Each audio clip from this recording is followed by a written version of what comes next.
Who has a question?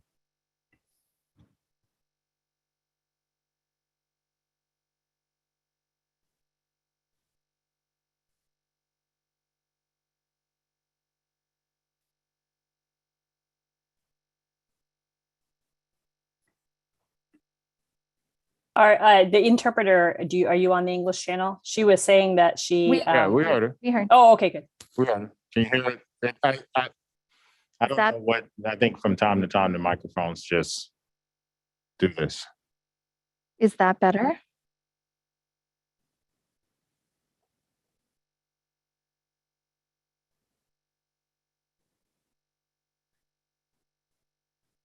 So I can turn the mics up.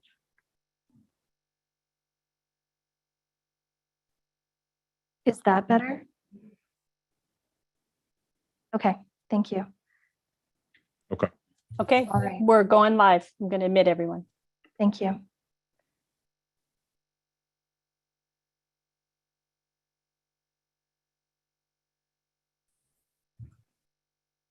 All right, at 6:03 p.m., this meeting of the Mountain View Wisdom School Board will now be called to order. We will start with the Pledge of Allegiance. I pledge allegiance to the flag of the United States of America and to the republic for which it stands, one nation, under God, indivisible, with liberty and justice for all. We will now take a roll call of the trustees. Ellen Wheeler, Laura Berman. Please make sure to turn on your microphone when you speak. Let the record reflect that all 5 trustees are present. We will now move on to the approval of the agenda, item 1C. Are there any trustee comments regarding the agenda or questions? Seeing as there are none, we will take public comment on the agenda. If you're a member of the public and you would like to comment on the agenda itself, you may raise your hand in Zoom or press *9 on your phone. Seeing as there are no public comments at this time, is there a motion from trustees? Trustee Wheeler? We approve the agenda as presented. Second.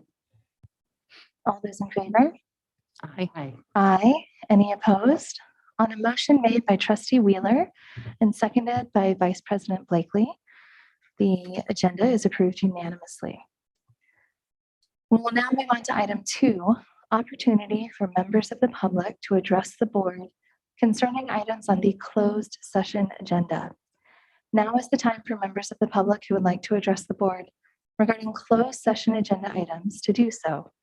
Tonight's closed session has 3 items. You can raise your hand in Zoom, or you can press *9 on your phone to make a comment.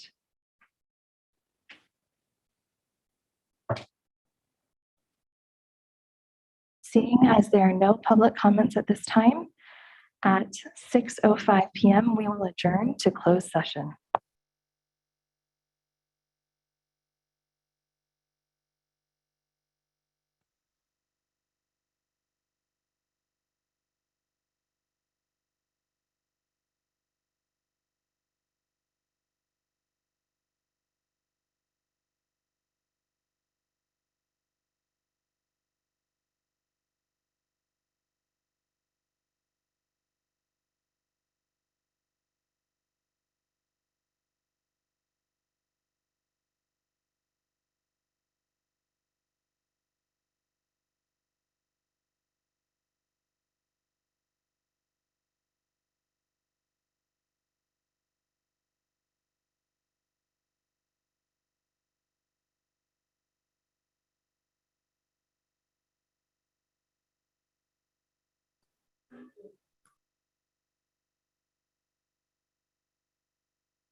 All right, at 9:04 p.m., the open session of this meeting is reconvened. No action was taken during closed session. I would like to note for the public and for trustees, because we are quickly running out of time, 3 of the items under review and discussion tonight are going to be submitted to trustees in the form of a report. So item 9A, the Bond Oversight Committee Report on Progress. Item 9B, the Parcel Tax Oversight Committee Report Progress. And item 9C, the update on the plan to address significant disproportionality.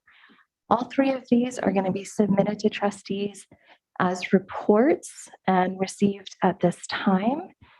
And if you had tuned in tonight to make a comment on those, I recommend that you make your comment during the community comments item 7, for non-agendized items. Are there any motions or Right to the board. right to the board? Thank you, Trustee Wheeler. And then we do need a motion regarding extending our meeting. Oh, I move that we extend the meeting to a maximum of 11 o'clock. Second. all those in favor? Aye. Aye. On a motion made by Trustee Wheeler and seconded by Vice President Blakely, the board has voted unanimously to extend tonight's meeting until 11 p.m. We will now move on to item 5, the consent agenda.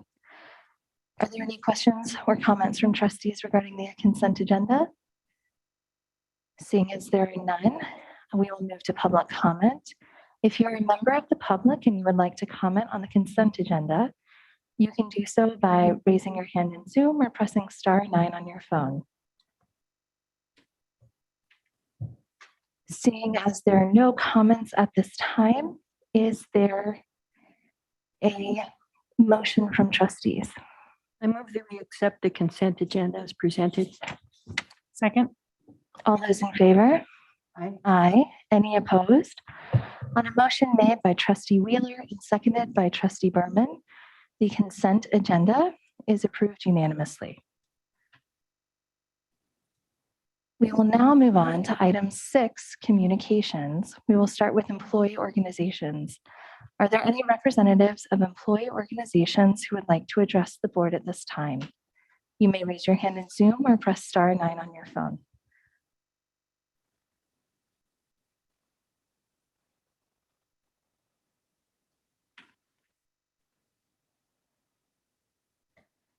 Seeing as there are none, we will move on to item 6B, district committees communications.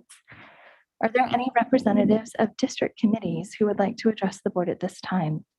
You may raise your hand in Zoom or press *9 on your phone.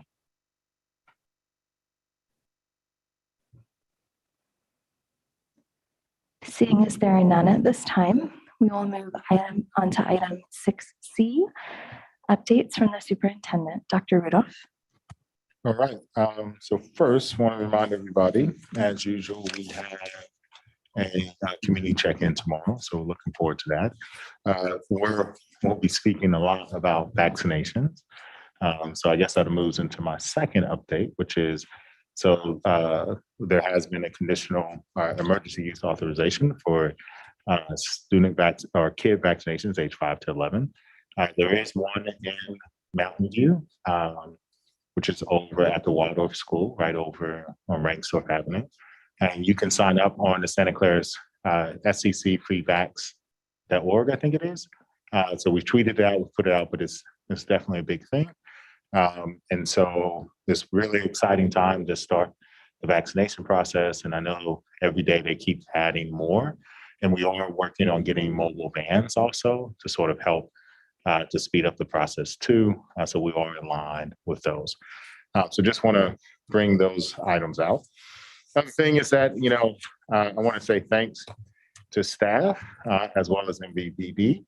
So earlier today, we had a bomb threat at one of our schools above. And I know both Principal Nguyen, Chief Chris, all the SROs, Lloyd, Tilo, James, Kathy, Tara, John, Shelley, Corinne, Nancy, all of them really stepped up to sort of help us out to make sure that these things happen. Some of us were burning the midnight oil, which is really good. In fact, even some trustees were burning the midnight oil also. But it really was good to see the community come together. Now, most parents got the notification, so credit to our communications team. MVPD was there with us the whole time, which really helped. Even when I went to go check on the school last night and sort of check all the nooks and crannies, right after I left, MVPD was over there, and they were at all of our sites just to make sure that nothing took place. And they're going to be there tomorrow too. So super excited that the community could sort of help us out. And I even want to thank the two superintendents.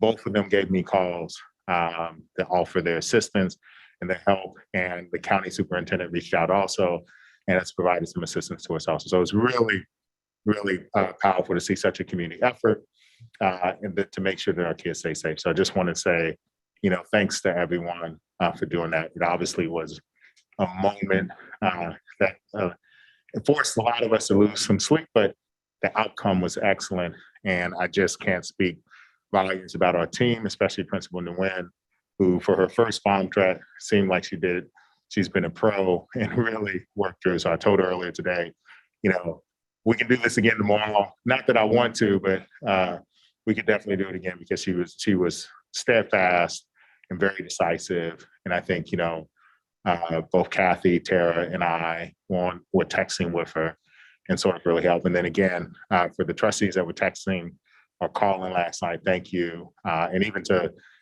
Chris for finding the actual language that helped us to decipher that it wasn't as imminent threat as we thought. None of us had thought to put it into Google to actually look it up. And so we appreciate, in the moment, in the crisis, we're glad that somebody was thinking creatively outside the box in order to do that. So thanks to the community for making that happen. Obviously, it's not something we want to experience, but it really was great to see everybody from Los Altos, MVLA, to the county, to trustees, to parents, to the MVPD, to staff helping to make sure this happened. Thank you, Dr. Rudolph. And I think I can speak for all of the trustees when I say that we also not just thank all of the people that you named, but thank you so much for your leadership through it. It was, it was a long night and it was scary for everyone involved. And your leadership was steadfast, as you said about Principal Nguyen as well, and consistent. And I think you made really great decisions in the process. So thank you. All right, we will now move on to item 8, community comments. As I mentioned earlier, we have pulled items 9A, B, and C and made them reports to the board in writing. But if you wanted to comment on those items, if that's why you joined us this evening, since they're no longer agendized, this would be a good time to do so. This is the time reserved for community members to address the board on items that are not on the agenda. The board and administration welcome this opportunity to listen. However, in compliance with the Brown Act, the board is not permitted to take action on non-agenda items. If you would like to comment, you may raise your hand in Zoom or press *9 on your phone.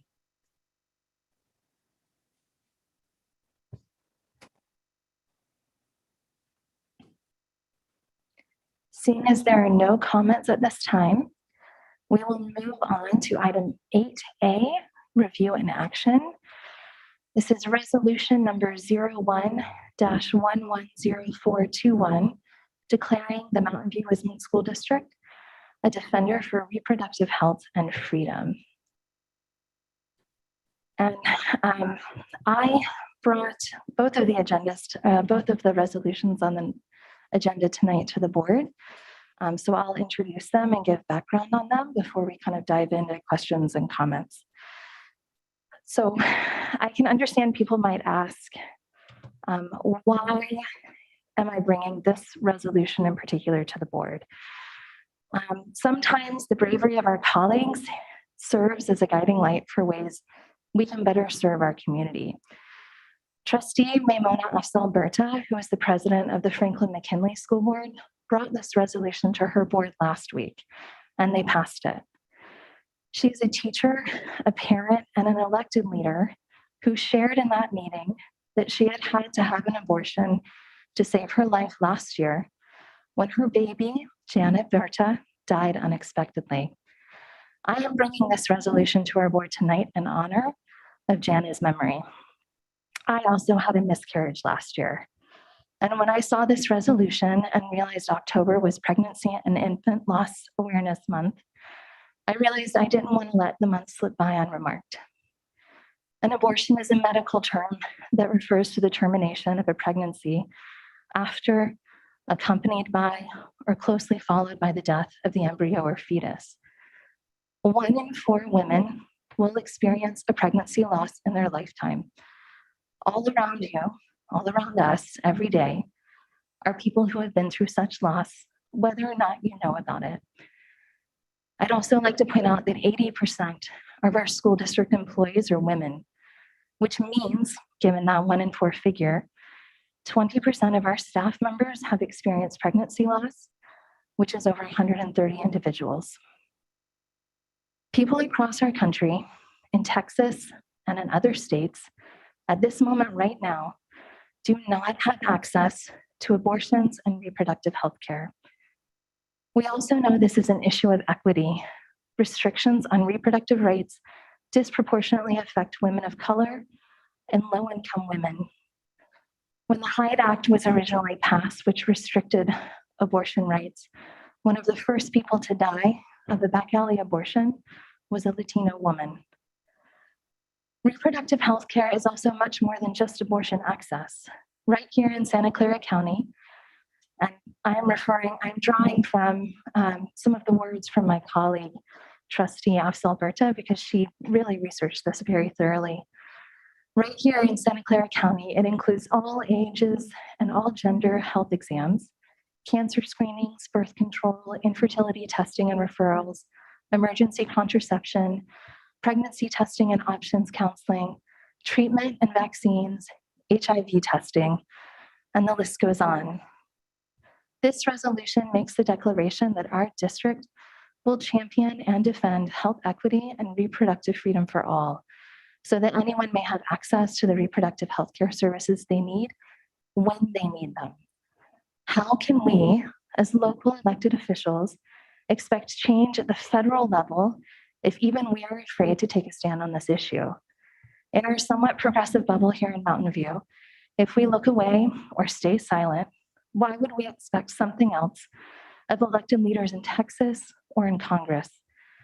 We often talk about how the power of the board does not rest in one trustee, but in the actions of 5. We can be one of many school districts, city councils, employers, and other organizations who raise our voice to support health equity and reproductive freedom. And with that, I'd like to open it up for questions from trustees. Seeing as there are none, we will move to public comment. If you're a member of the public and you would like to comment on this item, you can raise your hand in Zoom or press *9 on your phone.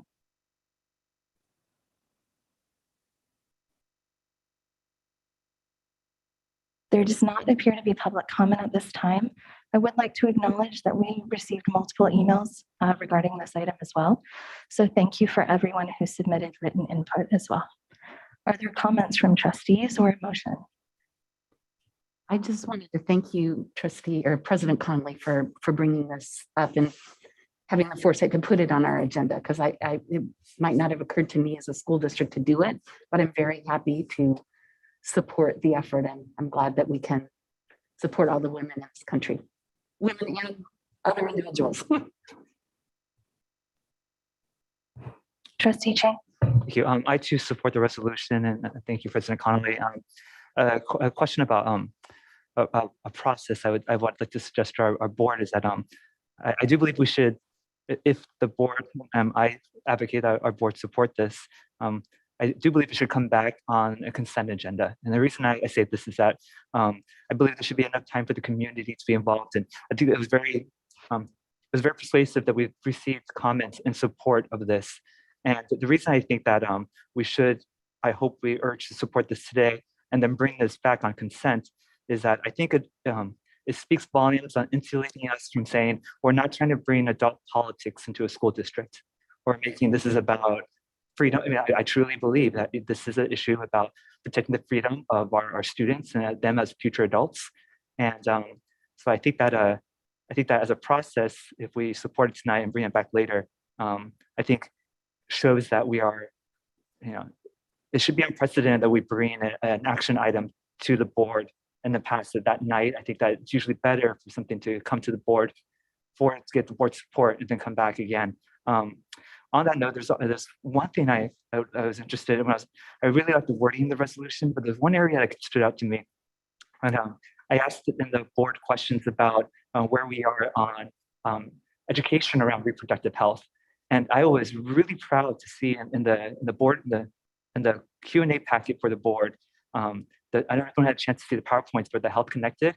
And we do a really good job. I was really blown away by how thorough the education we are providing middle schoolers so that they are empowered in their reproductive health, so they can defend their reproductive rights. I was proud of us, but I also tried to look at the statistics. Only 24 states require reproductive health education, and only 14% of middle schoolers across the country receive reproductive health education. So if this was something that we were going to support today and then bring back for a future vote, if that was the case, there were two areas in the resolution where I think it would have been powerful to have added a line to say that reproductive health education is essential as much as it is access, because if kids don't learn about their rights and access in their bodies, then it doesn't matter if clinics would legally exist. Kids need to be informed, and we are in the district about education. And because in section 6 on the resolution and section 13, I thought there were places where it could be really powerful to make a statement about reproductive health education, given that there are more children denied access to learning about their bodies right now than there are denied access to reproductive health. So I think that is this area. I think that I think this is such a courageous resolution to have. I think it'd be even more courageous to shine a light on the fact that education is a sorely missing part of this in the country. Trustee Chang, can I ask, would that be a suggested amendment to the resolution? Yes. So how would you? I know it's kind of tricky wordsmithing a resolution on the fly, but then on section 6, trustees, I don't know if you have the resolution in front of you, Yep. but on the part where it's just adding the word education, so we have sufficient access to reproductive Healthcare and healthcare education. Yes, And education. that would be perfect. And then same place on the back side on line 13, where it says, be it further resolved, the MVWSD School District calls on the United States Congress to protect reproductive freedom nationwide, and access to access them. It would be access to reproductive education, and along with the rest of the sentence. So access to abortion and other reproductive care, as well as reproductive education. Yeah. I am quite happy to add those amendments. Are there further comments from trustees?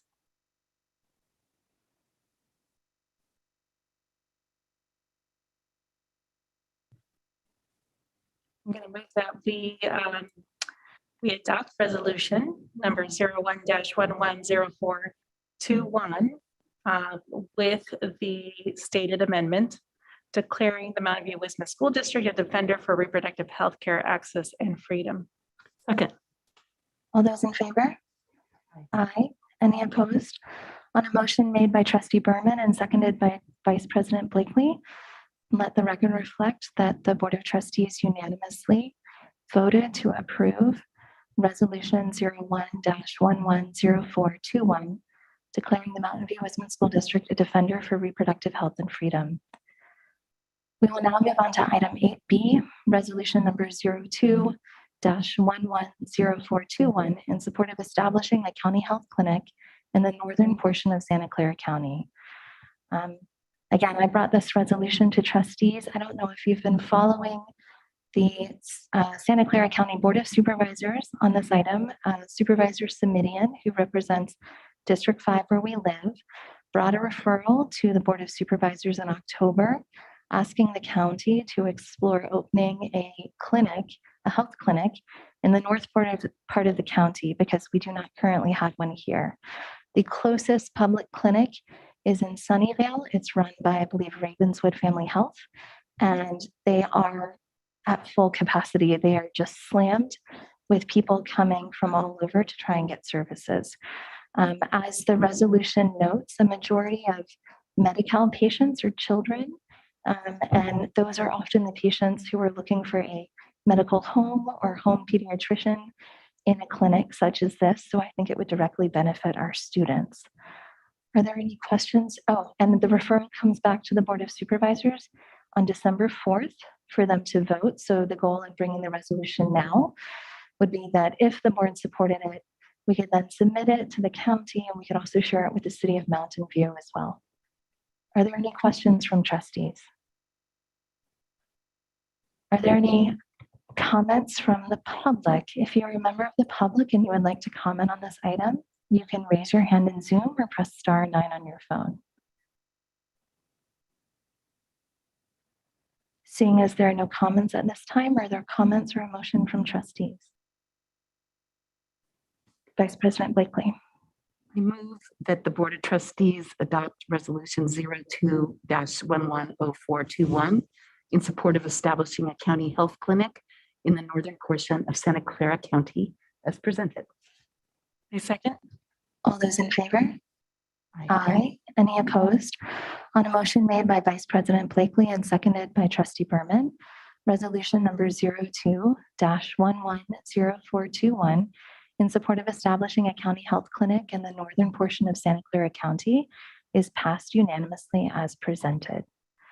We will now move on to item 9, or to section 9, review and discussion. As noted earlier, items 9A, 9B, and 9C have been submitted to trustees in a report format. So we will undertake discussion on item 9D, funding for future growth, with a presentation from our superintendent, Dr. Rudolph.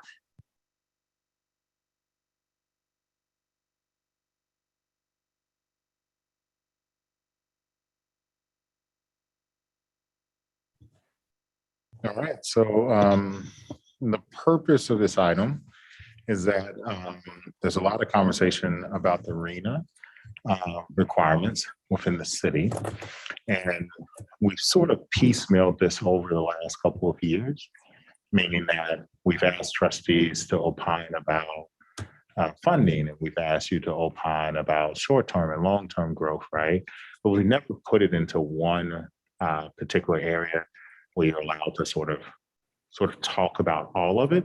So the hope today is that you have the ability to sort of discuss sort of almost a free-wheeling kind of conversation where you can talk about just general broad topics that can also sort of affirm or can be served as on the record of where you particularly stand. Because I think, one of the questions that always comes up is sort of where does the district stand as opposed to where city council stands.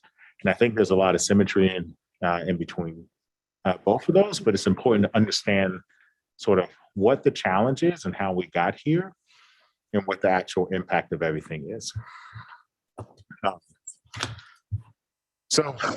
Obviously, we always turn back to our strategic plan, and one of our goals is to make sure that we provide an equitable distribution of resources that support student success. Primarily, what we're talking about is the amount of growth that Mountain View is about to experience, or really the amount of growth that Mountain View is experiencing, is going to put some inequities within our community. And part of that's just because we're in a landlocked area, and land is becoming a scarcer and scarcer commodity. And so there are decisions that have to be made, right? We can no longer, this isn't a Mountain View of the 1970s or the 1960s, where you can sort of buy a 13-acre plot of land and put down a school, right? The plots of land, as the city is even struggling with, are very small, and so you're not getting the traditional size parks that take place. And so, but we need to make sure that kids are equitable. And so when we start talking about urban school designs, we're going to talk about the number of kids that we're going to put on a size of acreage. And That's one of the considerations that trustees just need to discuss. Do you want 700 kids on 4.5 acres?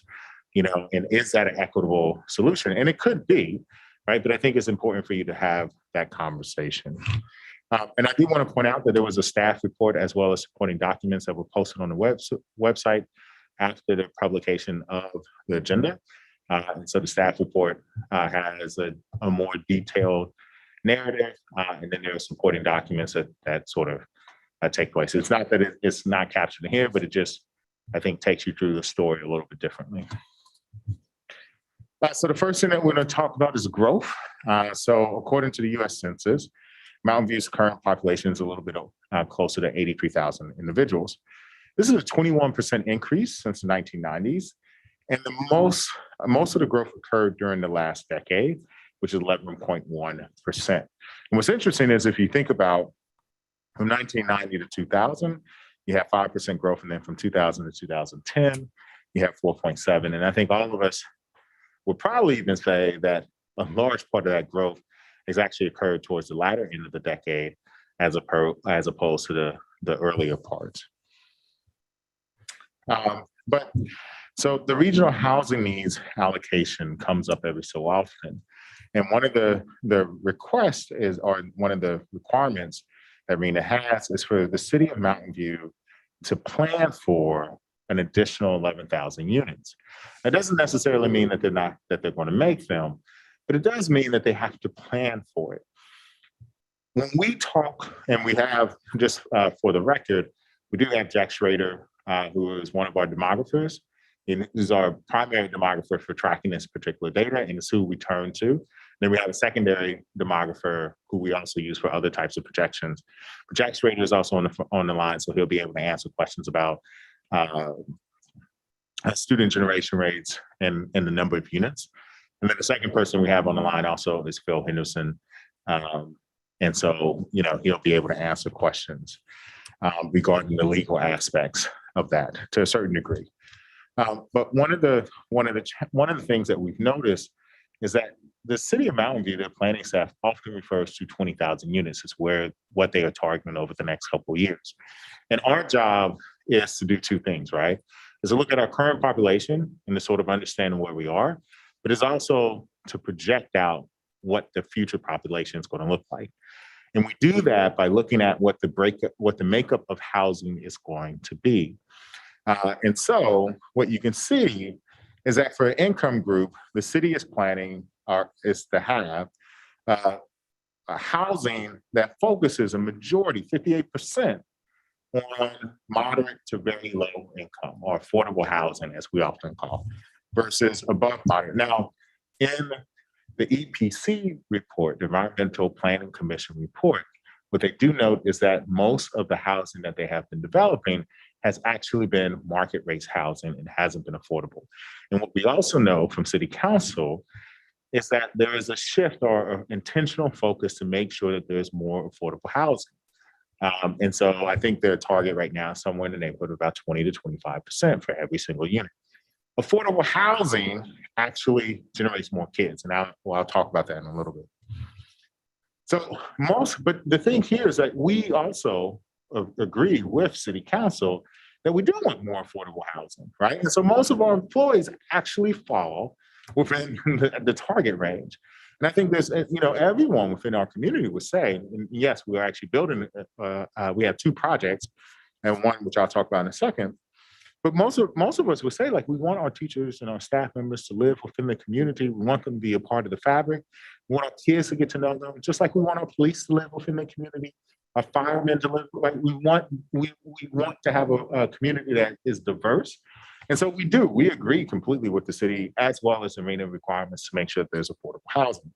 And so we, just as a rehash, we're building 144 units right down the street from here at 777 West Middlefield. And so it assures that our teachers can stay in there. So obviously there's a lot of synergy right there between us and the city, as well as RENA in terms of what we expect. We want affordable housing.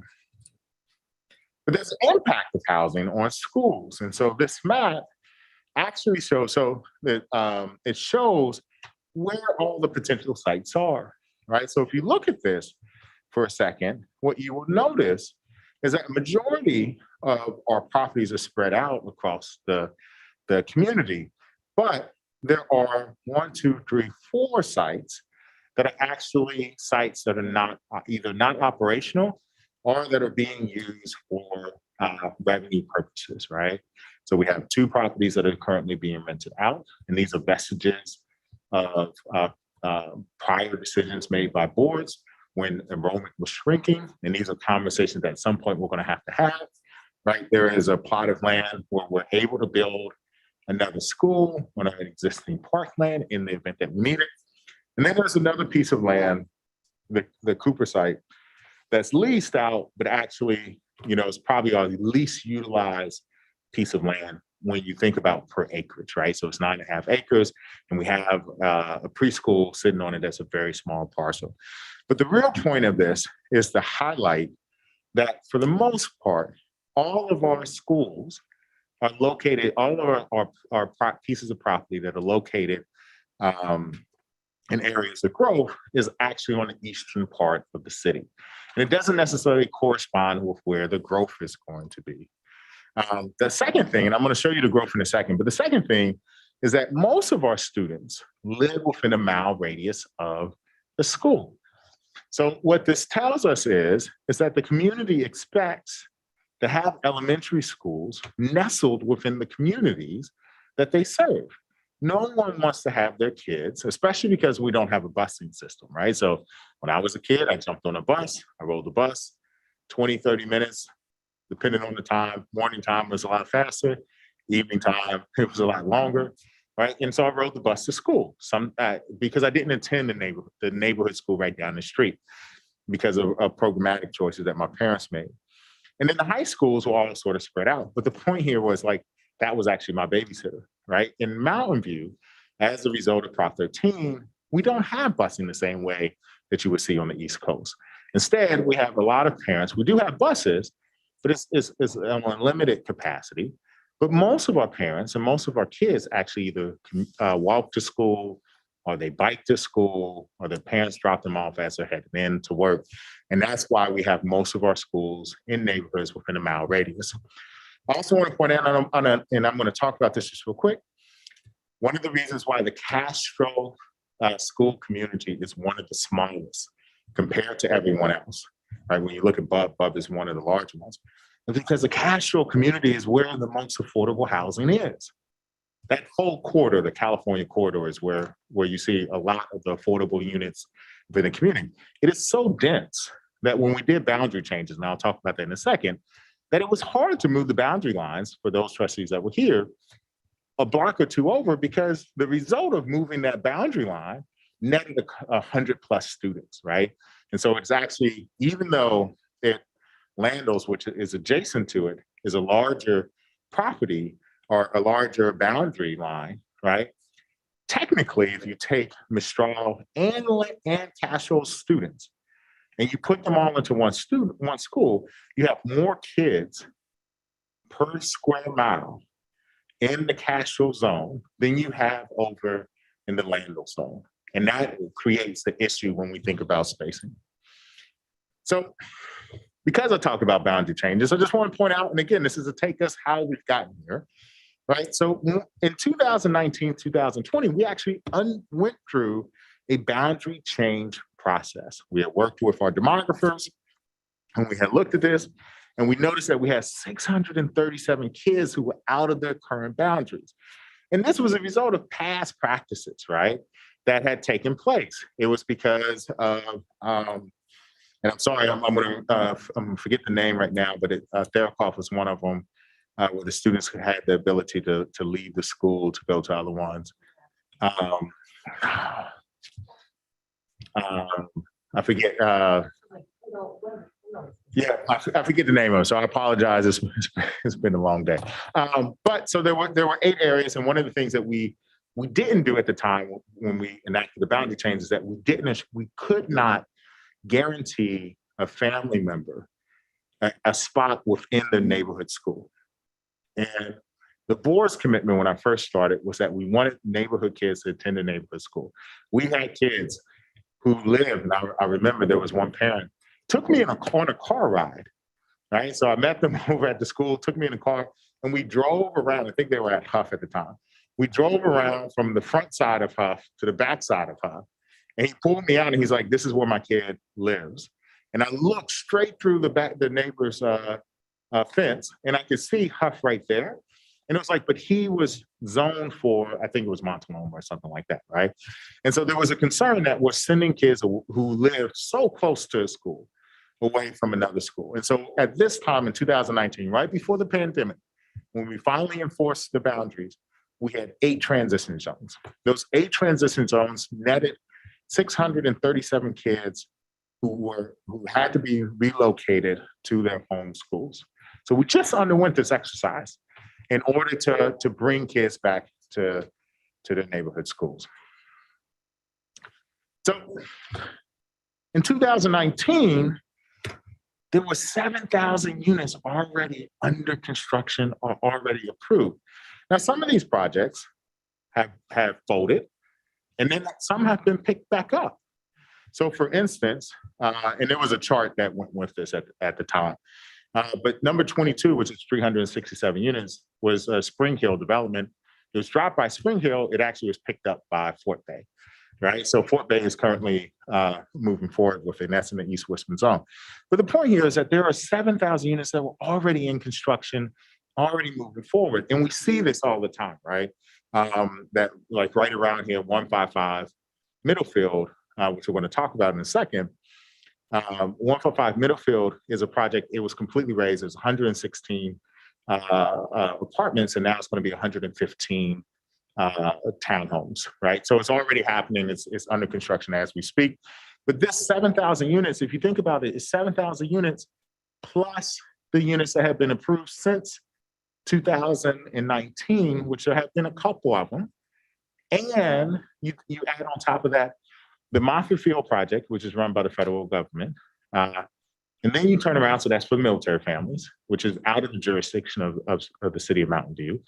And then you turn around and you look at East Westman, which is another set of properties. And you look at North Bayshore, which is another set of properties, which creates, and yes, there is one project that's already moving forward. That's the Sobrato project. We already know about that. So, but it's a large number of properties that are coming to Mountain View, which is why we continue to say there are 20,000 units, because you already got 7,000 that are in the pipeline and moving forward.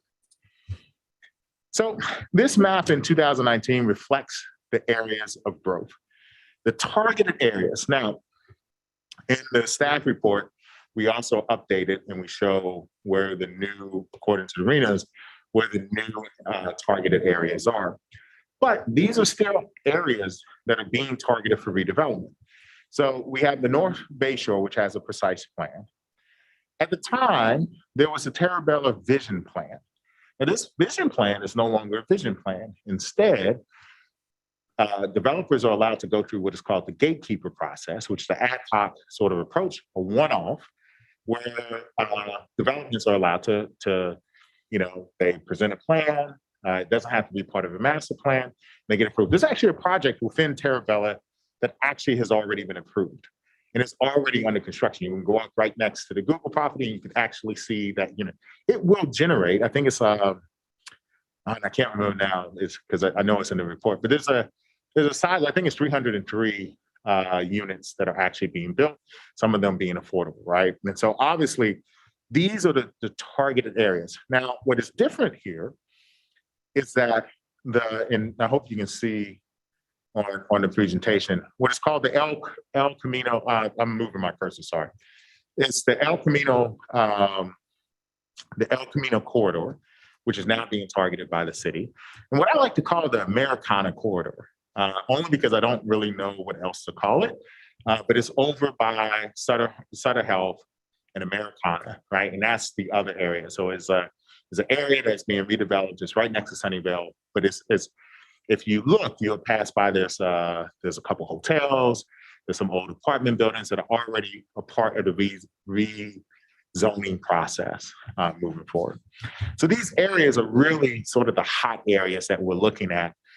And what's interesting, the reason why we put this here is that remember the conversation I said earlier, which is the elementary schools tend to be within a mile to a mile and a half radius within a community. Well, these planned communities, with the exception of Terabella, do not have a school within a mile to a mile and a half.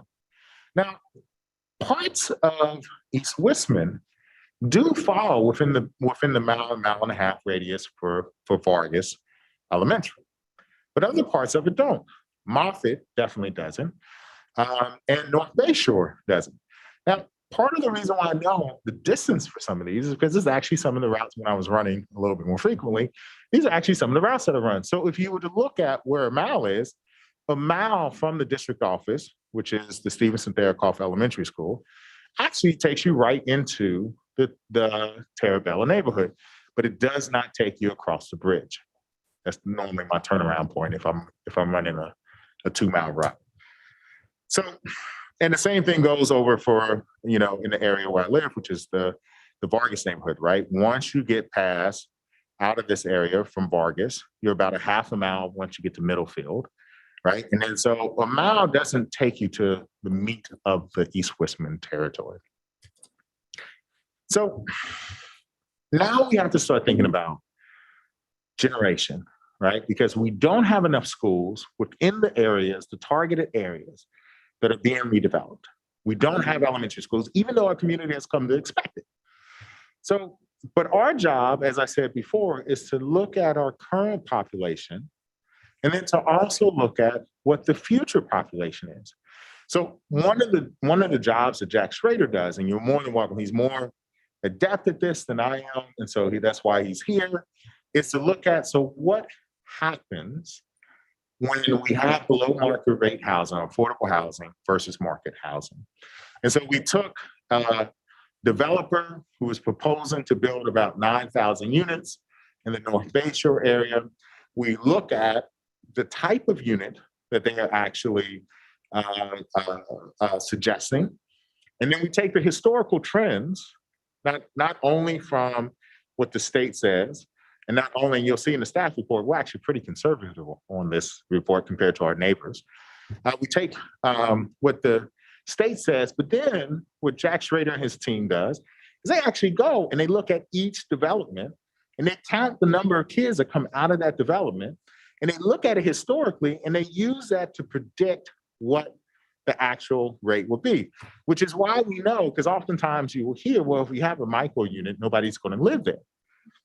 Right? No, micro units are not going to have kids. It's only going to be adults. But what we know, if you look overseas, is that people will make a choice. If this is what they can afford, they will have a kid and they will make it work, right? Which is why, unfortunately, one of the things we see in Mountain View is families that double and triple up because they value the schools so much and they value the jobs that are here that they're willing to make the sacrifice.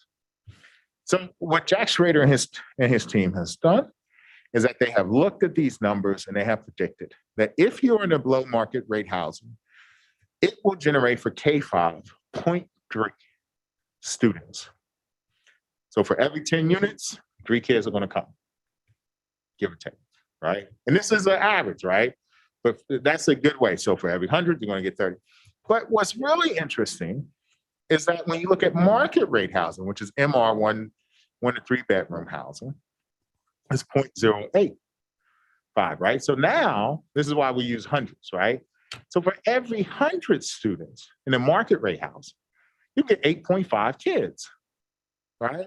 Then if you get 200, then you get the full slate, right? You get the full 17. But at 100, 8.5 is what our average is. But that same 100, if it's below market rate housing, is going to generate 30 kids. So this presents a problem for us, right? We agree with the city that it is important for us to have affordable housing or below market rate housing. All of us agree on that. The developers agree, even though they say that it doesn't pencil out the way that we expect because of different fees, that it's important to have below market rate housing. But where the challenge is that below market rate housing generates more students. And because below market rate housing generates more students, and this is a historical trend, you're going to encounter more. So it's a double-edged sword. Our fight to make sure that we have diversity and economic status within our community, and to make sure that our families, the ones who help make Mountain View so rich, right, to stay a part of it, are also the same ones who, and it's not their fault, who generate more students that make it tougher for us to house, right? And the solution is not to go completely to market rate housing. I'm not trying to argue that whatsoever. What I'm trying to say is the reason why I use Castro at the beginning as an example is to say that's where most of our affordable rate housing is. And because that's where most of our affordable rate housing is, that's also the densest populated area within the city. And that's also the area that generates more students than all of the other of the other areas. And so this is backed up through empirical data that suggests that below market rate housing is going to generate more students. So in this case, what Jack has predicted, and this isn't just a MVWSD problem, this is also a MVLA problem, which is why they're looking for a school site. This one project will generate, at minimum, depending on how you want to define the size of a school, will generate 731 students. Now, this is larger than 731 students is more students that are at Crittenden right now, which is a middle school. So what we're saying is on one school site, if we go with the proposal, is that we possibly could put 731 students on a 4.5-acre site, but we don't have any other elementary school that's even close to that. Our closest one would be Jose Antonio Vargas, which has 300 students on 4.5 acres. And all of us have been to Vargas at some point and have recognized that it is a very cramped campus. Now, the difference here is that, and when I get to this, our urban school design is completely different than what Vargas looks like, and takes into account some other ways to utilize space to make it a little bit more affordable. And that was based off of the visits that we went through up and down the peninsula. Okay, so let's argue for a second that City Council says we don't want any more building. It's not gonna happen anymore. Well, it doesn't really make a difference because the bird is out of Pandora's box, right? We are going to experience 1,500 more students. A lot of other things came out of Pandora's box, but the bird was the last one, right? We're going to experience 1,500 more students regardless of whether we continue to build or not. That's where it is. Now, in the staff report, I talk about a couple of projects. I want to go back to 15555, which is completely gone. So there's 116 units, some of them affordable housing. Let's argue for a second that it was going to generate 30 kids because the whole building was affordable housing, right? It's currently being replaced by market rate housing.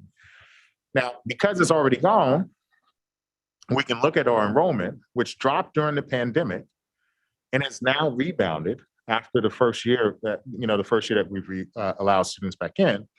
And what we do know is that 1555 Middlefield is not accounted for in our enrollment numbers. Where we have to account for it is when it matures, which typically, and Jack can talk about this a little bit. The maturation process for a building is about 5 years.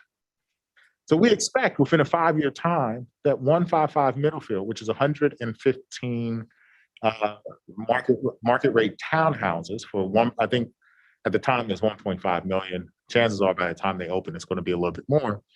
That they are going to generate, now if it's market rate, they'll generate 0.085 students. So 8.5 students are going to come out of that project.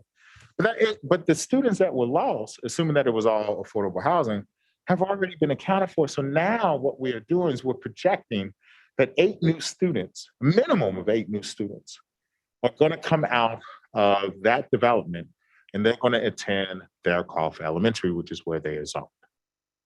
Right? And so that's how the projections work. It's not a 1-for-1. It's not So oftentimes you'll hear a planner or a city council member say, well, we're replacing this with the same number of units. So the numbers should be a wash, but it's not the case because what we're really doing is we've already eliminated. So 777 is already gone. 777 Middlefield, right? It's the teacher housing. It's already gone.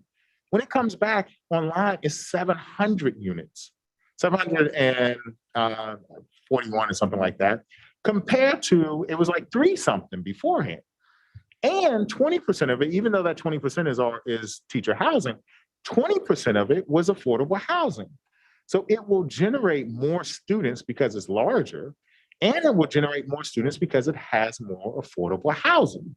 So our projections, the projections take into account that this project, which is on the same plot of land and is now offline, it takes into account in our current enrollment that there's no kids coming out of it. And now we have to project that there are more kids that are going to come out of this unit.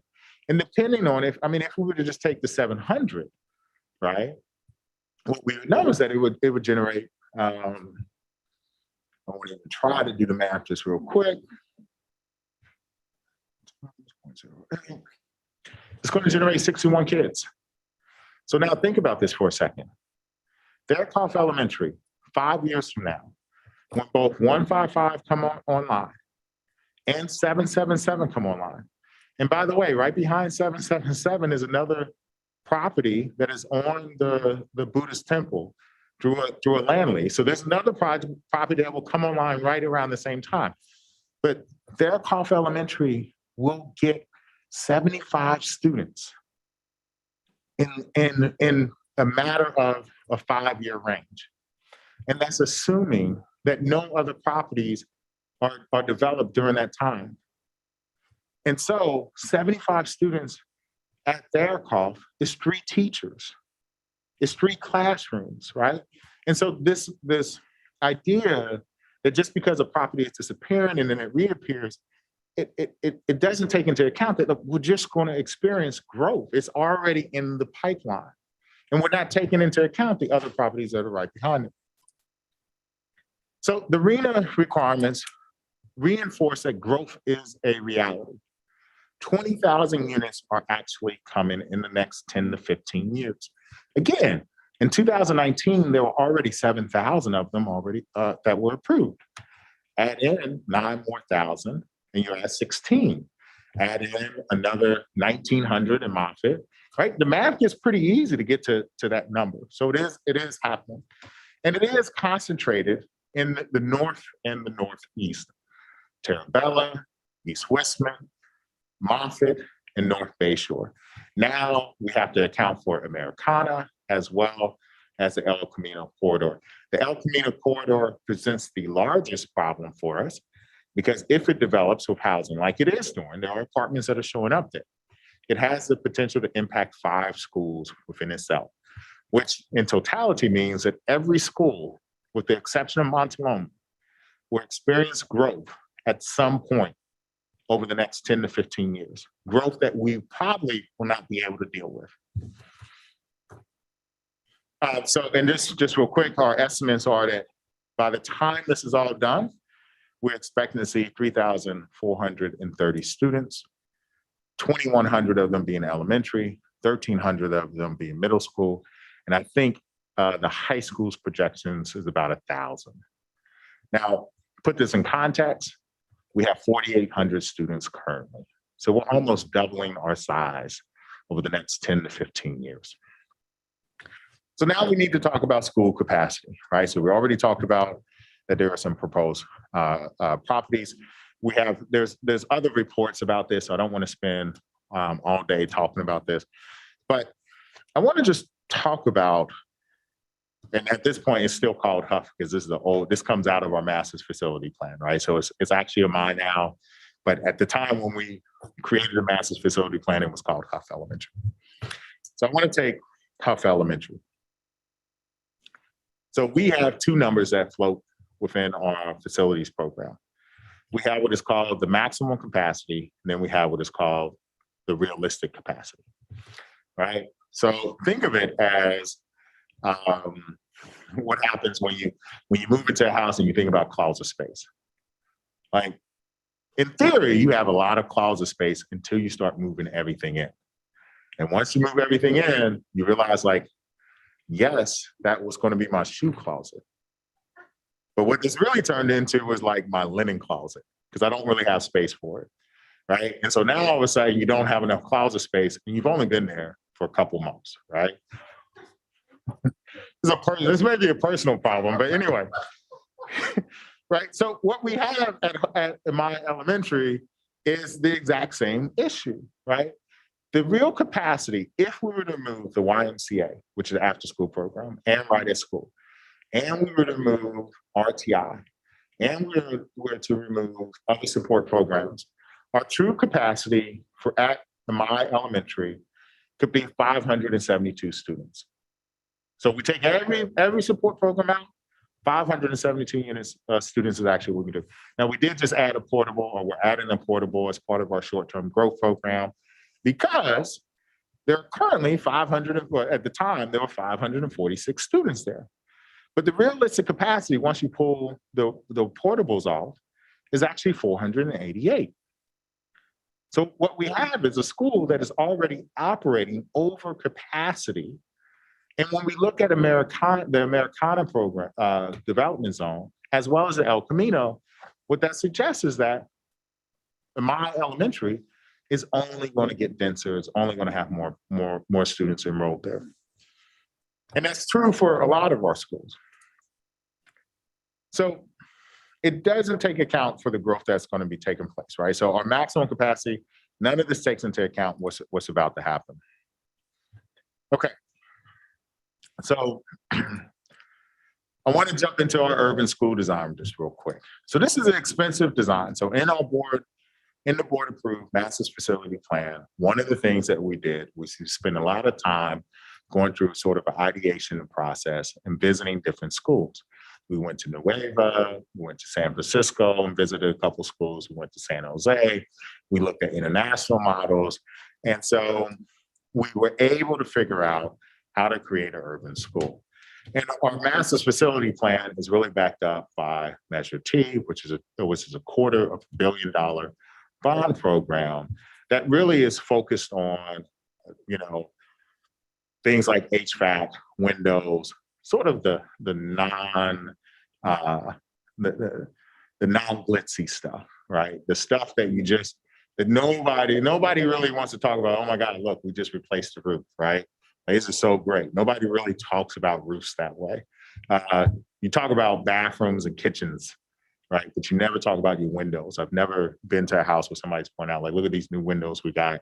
They open so lovely, right? And so that's what we're doing right now. What we're doing is we're replacing the items that just are not glitzy. They are just the fundamental items. And we were lucky that right before the pandemic, we passed the bond that allowed us where we said we were going to swap out the HVAC system. And lo and behold, COVID shows up, but we already had a plan in place where we could replace the HVAC. That's just kismet. It has nothing to do with us, but it just happened to work out. But in there, we came up with what's called the urban school design. So we assumed that we needed to fit all of these students, the 731, onto a 3.5 acre parcel. And so it became an academic exercise. So architects, they determined fields that we needed, they determined apparatus, they looked at hardcourt areas, and then they also stacked the classrooms. And so what we said is, well, in order to do this, we got to play around. So we came up with 3 sort of designs based off of the areas we have. So we have these different concepts where basically we're stacking things on top of each other. My favorite design is design concept C, right? So you have a parking lot that has 63 spots. You put a play field on top of the parking lot. So really you have an underground, not an underground, but you have a covered parking area that has a playground on top of it. The multi-use room may go 2 stories. The library, everything there's something stacked on something, right? Because your goal is to maximize as much of the space as possible. And this is uniquely different than what we did at Vargas. Vargas was us saying, how can we get a 2-story building on a 4.5 acre? We brought in, you know, the quickest and sort of the most cost-efficient design, and we designed the school. This is the same size field, or actually an acre smaller, twice as many kids. And how do we put enough kids on there? And that's where this design comes. So we do have an idea. The problem with this idea is that it actually costs a lot more. At the time when we came up with this in 2019, we envisioned this to be an $88 million project without this back of the napkin, $88 million, without knowing what the liquefaction, the impact of that would have. So the water table and the soil, the ability to build in the soil. And so because we don't have unlimited resources, like our neighbors to the north, it's hard for us to really predict and to really say, like, at the end of the day, we're going to be able to do this. By the way, because the DSA requires for us to essentially mitigate everything. The second thing that we don't know is what is the mitigation that needs to happen in order to make the soil suitable for students. And as I like to joke from time to time, this isn't like we're living in North Carolina where you just simply say, well, I know we use fertilizer, but the kids are going to be okay. We, at this site, just within ourselves, we had to take dirt away. You have to find some place to take it, then you have to bring dirt back, right? And so the exact same thing would have to happen over in the North Bayshore. And there are concerns about the North Bayshore area based off of just the plumes that sort of exist and that are sort of moving through that. And that's something that we would have to take into account. So the final part of this is that we had to look at funding options. And so we look at funding options and we start asking ourselves, what are ways that we can generate this? This is a $1.5 billion issue. By the way, that $1.5 billion assumed that an acreage of land was at $15 million. I was meeting with our partner, Fort Bay, and I was talking with Perry, and he told me that the new price per acre in Mountain View is $20 million. So now we have to assume that it's $15 to $20 million. And well, it's a sizable project, and most of it actually falls not on the building cost, it falls on the acreage cost. So, but there's a couple ways that school districts can actually fund it. The first one is a SFID. The next one is what's called a Melrose, and I'm going to talk about these in a second, right? So SFID, you tax part of the community, you say, this is the area that we're trying to do. And so at that time, it'll be available for us for next year. And it depends on whether or not people are supported. The next one's a Melrose or a CFD, which is what we've talked about. We received several letters from the building BIA, the Building Industry Advisors or something like the association. Most developers, the city, anybody who wants to build housing, they're actually very leery of CFDs. In fact, they would prefer that we don't want to do it because it creates another tax structure. And what CFDs typically do is they depress the value, right? Because what a developer finds out is that if I am selling a house at 1.5 million, the CFD may, I'll use BIA's numbers. They said it would add an additional $5,000 worth of taxes onto the bill. And so what that forces a developer to do, they acknowledge that there's an additional tax and they bring the value back down. So a house will be a little bit cheaper. So it cuts into the profit, even though it's passed off to the owner or the taxpayer, right? It brings the value of the property down just a tad. But you can choose to do Melrose and you can carve out different types of areas. There's what's called certificate of participations. These are loans. We have used these before, and they're general obligation bonds. So let's look at GO bonds for a second. This is what Measure T, Measure G was. Right now, it's $250 million, the largest one that we've had thus far. And this is proved, right? You come up with a project list, look at the tax rate, and you simply say, what's your bond authorization amount? So what we currently know is that even though we have a current $250 million, our new bonding capacity has increased again to $168 million. Now, some people are going to say, well, MVLA has a higher bonding capacity. And sometimes people wonder, why does MVLA have a higher bonding capacity? MVLA can bond over 3 different communities: Los Altos Hills, Los Altos, as well as Mountain View. And so it creates a different tax structure. So when they talk about their bonding capacity, it's a lot larger than ours, but that's because their feeding patterns are a little bit different. Ours consists of just the boundaries that we have. The next one is SFID. So this is a portion of the 168. So we could argue that we want to focus the attention on the East Westman area. And so we take that bonding capacity, we calculate the acreage or the area of where it is. Let's argue that 168 represents 40%, right? Or 50%, we'll just do 50, it makes it nice and easy. So it represents 50% of the area. So what that means is that we're able to bond for up to $83 million, right? Because the SFID only takes into account your bonding capacity and the area, the percentage of the area that you're trying to bond for. Okay, the next one is Melrose. This is the one that we're talking about. This actually is the one that generates the most money.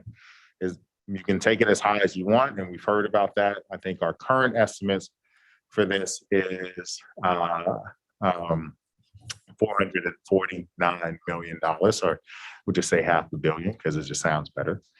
So it could generate $500 million. There's a special tax, as I talked about, and it does require 2/3 of the CFD's registered voters, right?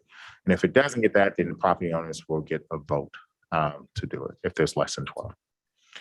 Right, so the designated area of the districts, what we looked at right now is that for just North Bayshore and East Westman, $442 billion for gross.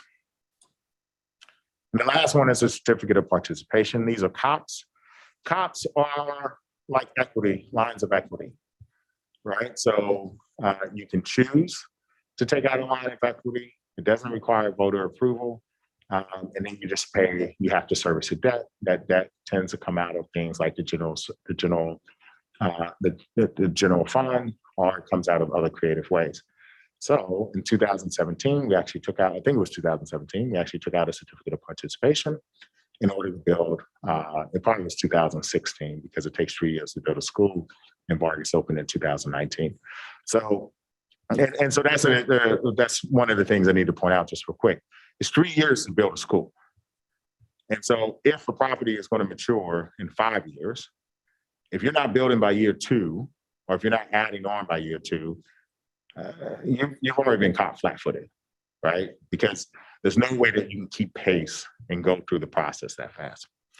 But what a COP does, so what we did was we took out a $40 million certificate of participation, and we took developer fees, and we took lease revenue, and we paid for it there. We have since paid off the certificate of participation with Measure T as one of the things that we outlined, primarily because developer fees fluctuate from year to year. If you look in the staff report, at one point, and it doesn't show the 2 years prior, so at 1 year it was 2.8, and then it went to 1.7, then it dropped to 600, and then it went back up, then it went back down. I think last year was 2.8, and this year is trending pretty low. It's not stable, and it's hard to predict, which meant that the years that it was short, we would have to pull either from lease revenue, and really what lease revenue is funds that come out of the general funds. So we are taking money that should be going towards kids, and we're using those funds to pay for construction program. The only reason why you do this is because you don't want to burden the taxpayer. And so in this instance, one of the things that the board discussed was whether or not the whole community, because at that time we had Measure G, we should stop Measure G as a program to build a school within a particular area. And there was sentiment that that wasn't really the intent of Measure G. The intent of Measure G was to do these other projects, the the innovation centers, the MURs, right? The auditoriums, right? It was meant for that. It wasn't meant for one particular school. And that's why we took out the certificate of participation. So, as I said before, land is approximately $15 to $20 million per acre. 12 acres of land is considered the standard by the California Department of Education for elementaries, and 20 acres considered the standard for middle schools. Crittenden is our largest site at 18.27 acres, and Graham is about 16.87 acres.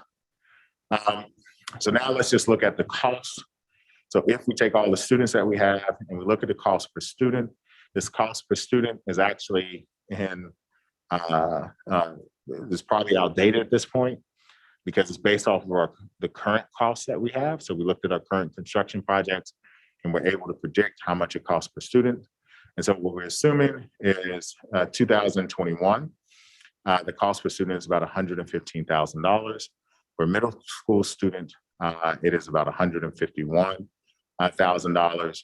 And so that takes in all the ancillary projects that actually take place within a particular program. And so if we were to think about that, what our projected estimate is that to house all the students across all of Mountain View, with the majority coming out of East Westman, Terabella, and North Bayshore, we're expecting that the cost of this is about $443 million. Now, at the same time, there are what are called developer fees. So the district is currently at a level 1 developer fee. We do have the ability to apply for level 2. And we can also see if we qualify. We have to qualify for level 2 and you have to qualify for level 3. So there is a possibility to do that. That is part of the 1998 School Facilities Act. If you look at the staff report, in 1998, developer fees for residential was $1.78. It's now $2.72. It was 31 cents for office building. It's now 44 cents at level 1. And so obviously level 2, level 3 can go up. But because we're at level 1, we want to calculate what the developer fees are. So we take the square footage that is currently being built. And so what we estimate is that for a $1.5 billion problem, assuming that we have 15 acres, right? That the cost of this is $60 million. The developer fees would generate $60 million in revenue. Now, the next part that we want to do is we want to look at land, right? And so what we know is that the district may be eligible for a 50% reimbursement of the purchase price, appraised value, lesser of 2 for land, right? And so what we look at is our state. So there's a land one, and then there is also our construction grant. So if we apply for, and it's the same principle for the construction program. So if we were to apply, we could get reimbursement if there's funds available. And so what we're estimating is if we look at the state grant amount, we would net another $44 million. So we take the cost for construction. This doesn't take into account land, right? This is just the cost for construction. If we take the cost for construction and then we subtract all the projected revenue, developer fees are basically a certainty. We know that we don't know how much we will get, meaning if we were to qualify for a level 2 or if we were to qualify for level 3, it could increase the amount. But if we assume that we're at level 1, what we know is that, and we assume that there's also revenue that will come in from reimbursement, we assume that we're going to get $104 million that will help, which means that as a district, we have a $338 million problem that we have to solve. Now, one of the things that the board could choose to do, which I think is also part of the conversation at some point, is you could choose to reorient the lands that you currently have. You could choose to find ways to maximize the student populations on the existing school properties. So you would essentially change boundaries again and move kids throughout in order to maximize each particular site. It does mean that you will have larger schools than what is traditionally what was traditional in the community. But for a school like Montaloma, which could house 600 and something kids in this actual student population, you could move 600 something kids over there, and that could eat into the Therapov-Castro boundary. And then what you do is you move the Therapov boundary further into the Vargas boundary. So essentially you're moving kids back to Therapov where they were. And then you take the Vargas boundary, and which really was the Wagon Wheel, Wagon Wheel, Westman Station, sort of, the Slater community that was looking, you section them back off and you move them further down to Therapov, or you could look at Westman, and then you take East Westman students that are going to come and you move them to Vargas. So that is a possibility, right? You can reshift boundaries to adjust for growth. But the problem is that it only gets you part of the way. You're going to have to exercise other things. You're going to have to either build up, or you're going to have to kick the leases out. And at some point, you're still going to need to solve the middle school problem, which is how big do you want middle schools and how big do you want elementary? So like at some point, you're going to have to pay this price. It's inevitable. But this $338 million problem if you decide to use all existing land to solve this particular problem. So when we think about that, right, we've estimated that this is, if you include, sort of the total new school cost, land cost far exceeds construction cost. That is the quintessential problem. And to be honest, I guarantee you the developers will tell you that that's their issue too. Land cost is the biggest impediment. And in the letter that went to staff to city council, they even developers even noted that it's also the fees that are being levied, right? So it's not just in the EPC report, the staff report that went to the Environmental Planning Commission. They talked about that it's the CFD could possibly be the deal breaker, but it's not just a CFD. It's a totality of the CFD plus the fees that are being levied by the city that are all making it extremely hard. Plus, and the biggest one being, just as we're facing, the cost of land. The cost of land is the biggest impediment that we have. But also when we look at construction costs versus total guaranteed revenue, what you can see is that, well, it's a very small piece of the pie. All right. The last thing is that it's the operating cost. And this is where it gets a little tricky, right? So even if we can debate whether or not you need 4 schools. You can't debate that you need teachers. So whether you need 4 schools doesn't really make a difference. But if we take the students and we look at what the costs of them are, we need 141 teachers in order to make this work, in order to educate every student, right? And this is actually assuming that our class size is a little bit larger in some cases, right? Because we didn't go full student for student, right? We just made some assumptions about how big the school is, and then we just multiplied that by 4, right? So this is an underestimate, but we're estimating that it's a $30 million a year operating cost. That $30 million will possibly come through tax revenue. But I want to remind everyone that part of the tax revenue, right? So we'll probably will hear from developers. And they will argue, that the tax revenue should be more than sufficient and that the developer fees should be more than sufficient. But what they're going to negate to say is that if they're developing the North Bayshore area, it falls within a regional park as a redevelopment district, so we do not see the full share of the tax revenue. I'm not here to opine about whether that's right or wrong. What I'm here to say is that it's a $30 million problem. And so when we receive letters from developers that say that we're going to generate X amount of tax revenue.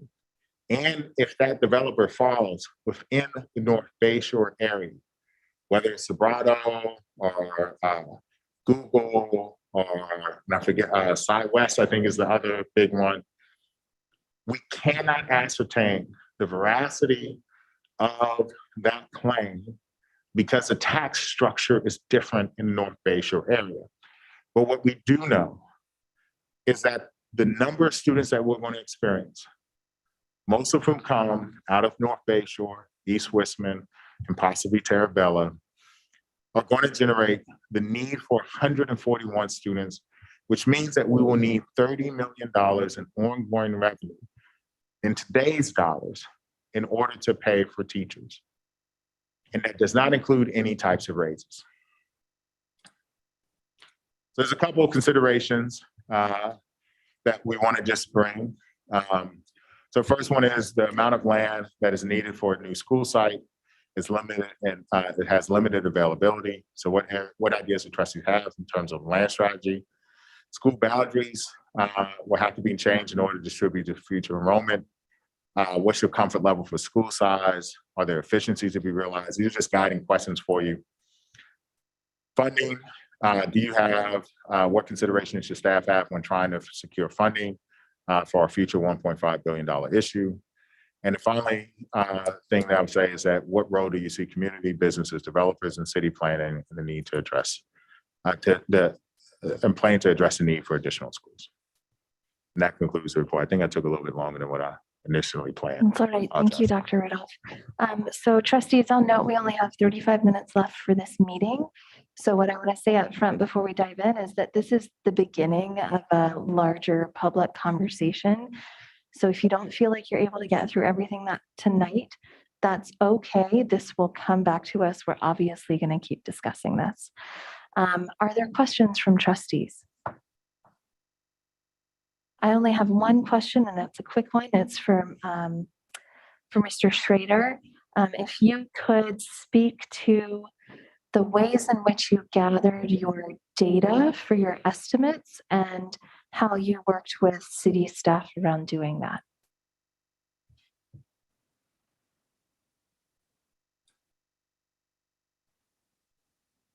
Is Mr. Schrader allowed to unmute?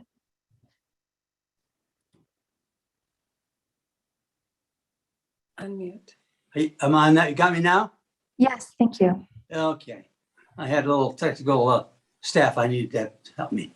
Oh, first of all, that was an outstanding presentation by Allende. I don't think you left a stone unturned.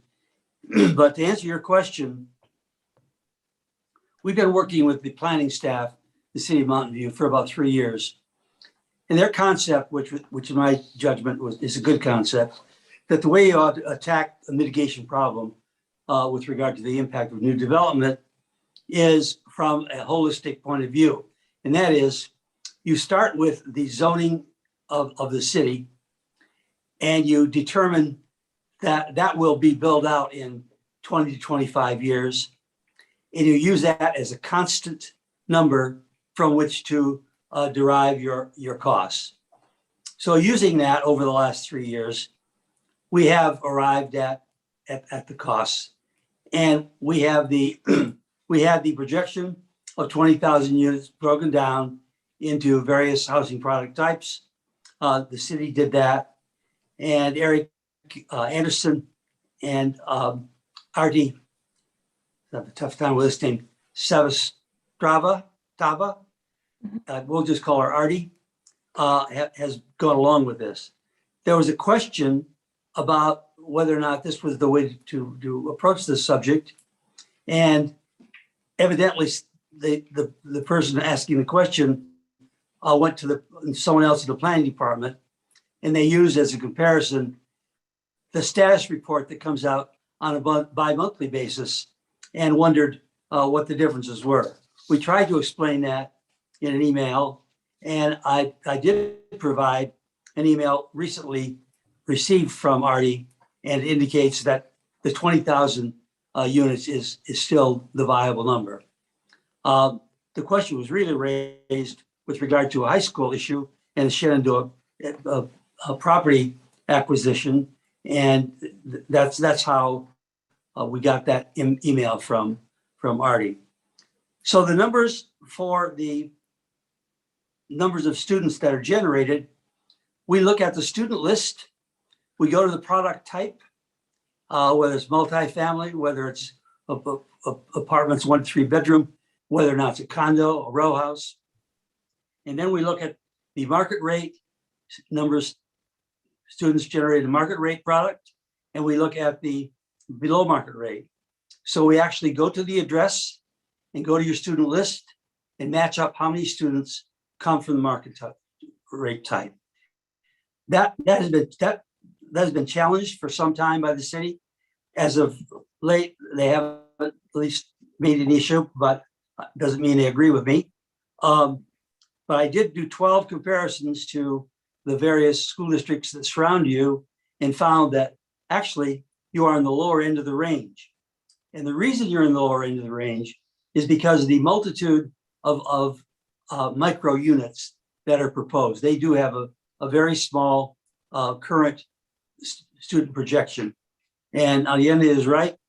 As time goes on and people need to squeeze in more, there may be some more kids coming from micros, but not at this time. So everything we've presented has a basis and can be documented through empirical data. This is not some judgment that I or anybody else has made. It comes from the numbers that are available to us. Thank you very much, Mr. Schrader.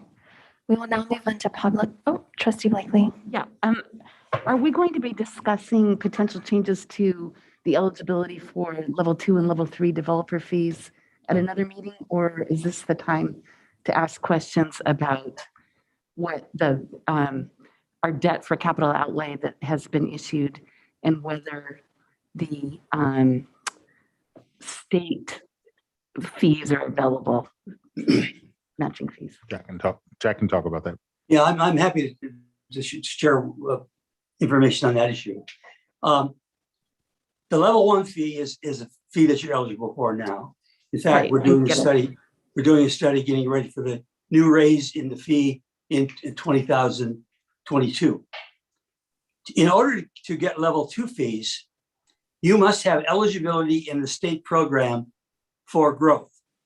You currently have eligibility in a program we're finding for modernization in the realm of around $19 to $20 million. But you do not have eligibility for growth based on your available classroom space and your enrollment. Now, when we will be able to collect level 2 is when these projects, mainly the big projects, North Bayshore, East Wisman, and some of the projects on Middlefield. And when they get a tentative map, we can count those units in those projects as though they have students. So we get a little bit of a jump on before the students arrive, and we can then do a level 2 study. But until we get tentative maps for those projects, you will not be eligible for level 2 consideration. Thank you. Thank you, Mr. Schrader. We will now take, are there further questions, trustees? I have just a quick question, just so I have a better understanding. So it sounds like, some of these projects change, there's delays, some projects don't move forward.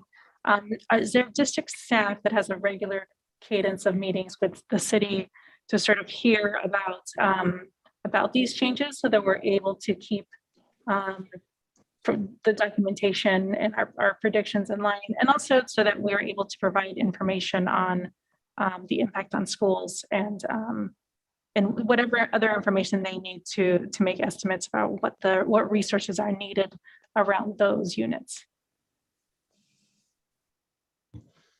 Jack can answer that one too.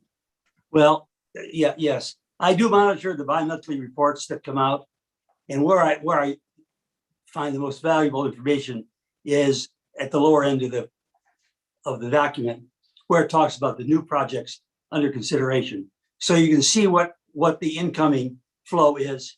What you can't control, and you have to watch carefully, are those projects that for some reason either expire or they just don't pencil out and they fade away. But many times that's just a temporary occurrence because someone behind them figures out a way to either tweak the project and make it pencil out. So it's interesting to follow, but not necessarily meaningful in the long run. And he's constantly meeting with city planners.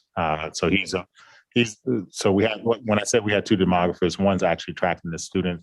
Jack is a demographer working for both us and MVLA that is meeting with the city staff on a regular basis to just sort of talk. So he, while I've talked to Artie and Eric, at the end of the day, Jack talks to him a lot more. All right, we will now move on to public comment. If you're a member of the public and you would like to address the board regarding this item, you may raise your hand in Zoom.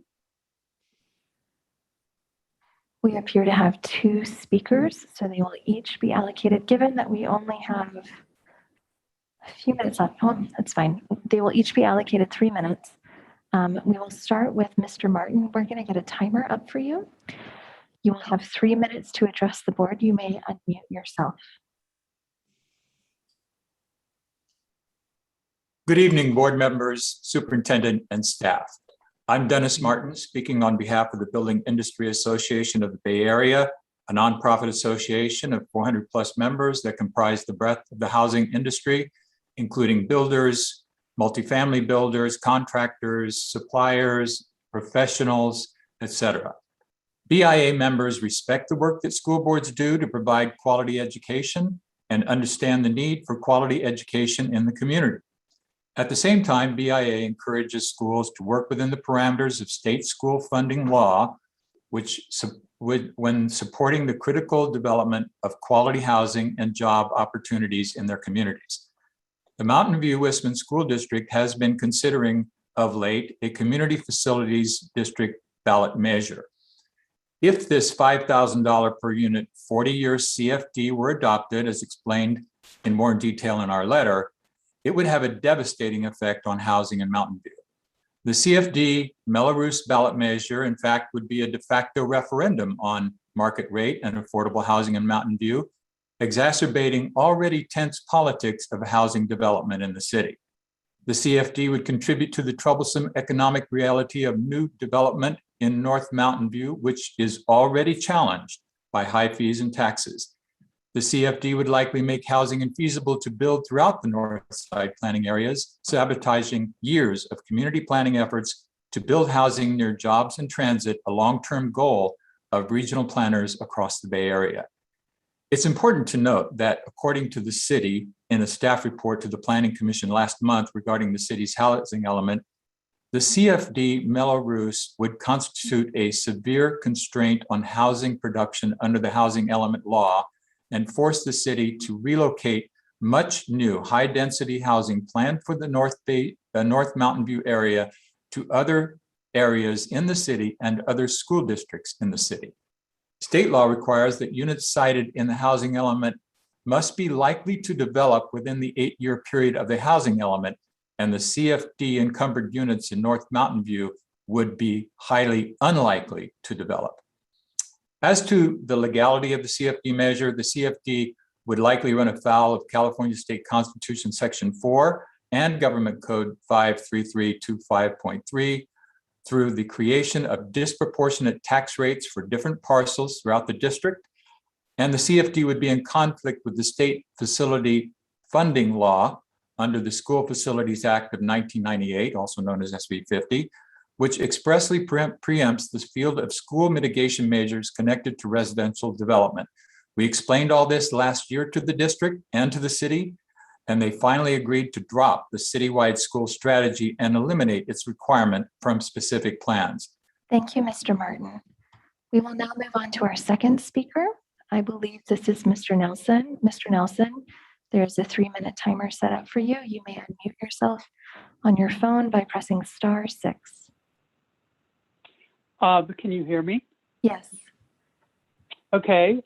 Since the 2010 census, there's been 11% population growth, but the enrollment at the district has only gone up 8.4% plus Delta. In 2014, the board asked for a demographic study under Superintendent Skelly. It projected a 4.4% increase by 2019. It only ended up being a 2.1% increase. The estimate was 2.3% high, more than twice what actually happened. Remember, this was within an 11% population gain decade. These projections can be wildly off. Be careful, board. Don't fight with our city like happens in Los Altos. Most of Mountain View doesn't want that. 7,700 units being built is not assured by 2030. Shovels are rarely in the ground for projects that are just coming under review. So that's a false number.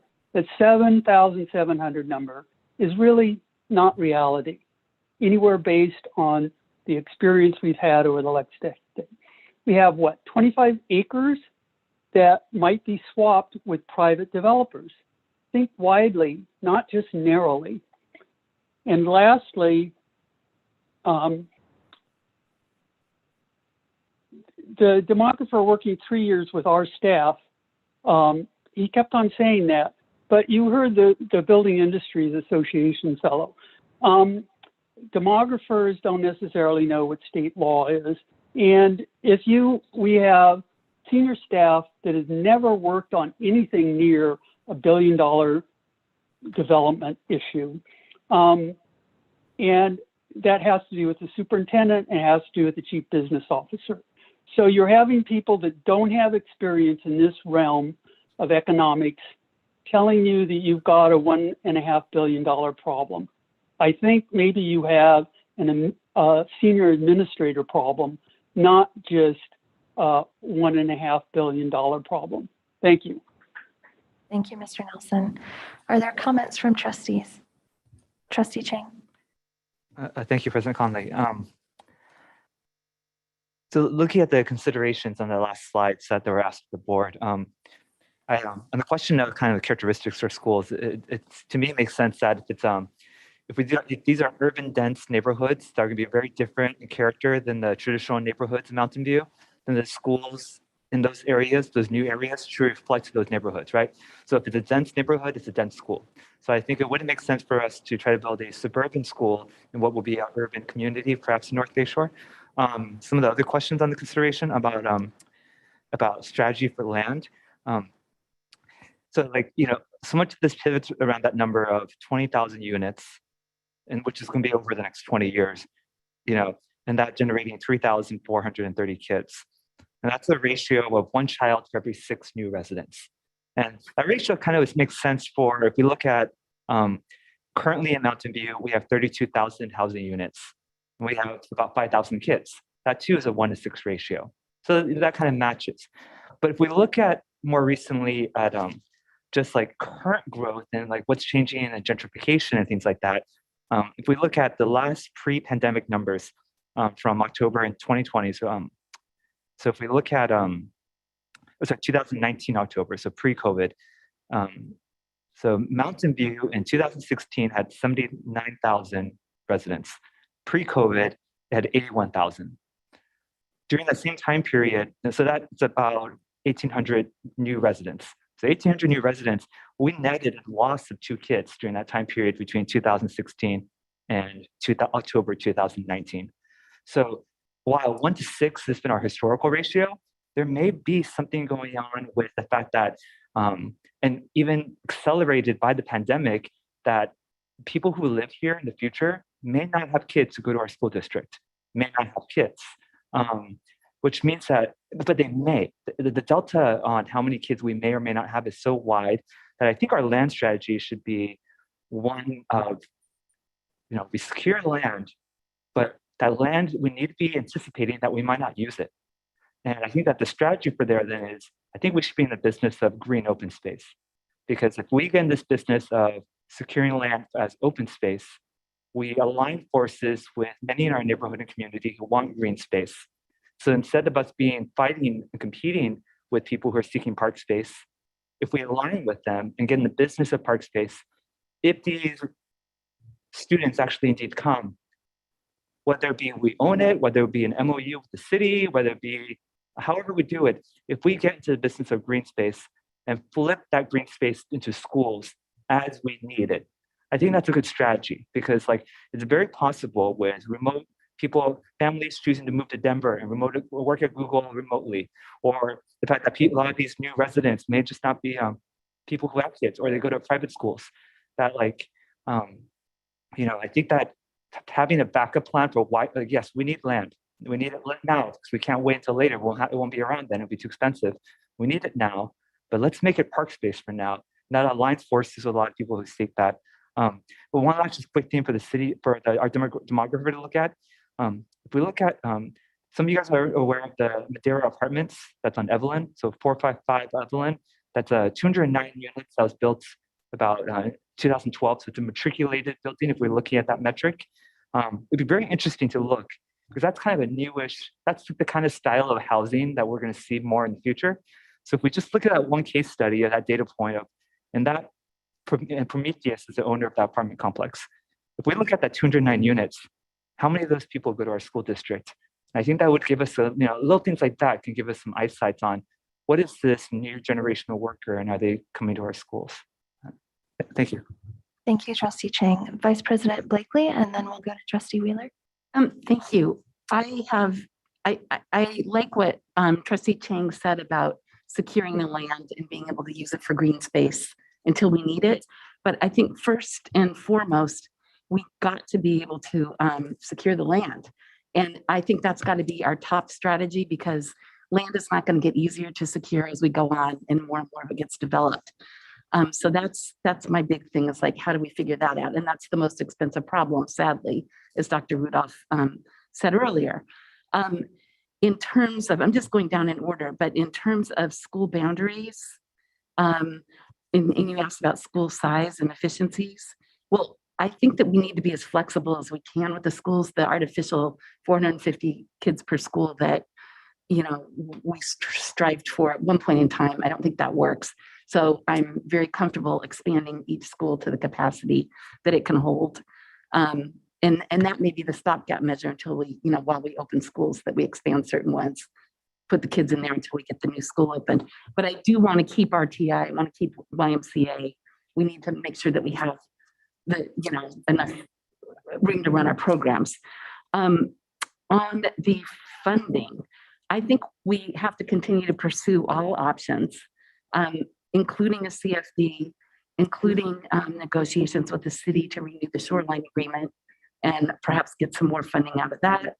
We need to keep our eye on the developer fees, because the minute that we're able to qualify for the level 2 developer fees, I think we should attempt to do that. And I did a little research earlier today. Right now we get something like $2.79 per square foot, because we share with the high school. It's $4.06, and we get 2/3 of that this year. And it sounds like Jack Schroeder said it will be going up next year. Well, some of the other districts that qualify for level 2 fees, they're getting like $13 and $14 a foot. And I believe that that's on top of the level 1 fees. So that's, it's still not enough money, but it's real money. And it appropriately places the, I think that when you build the housing, you need to build the amenities that go with it. And I realize that land is expensive.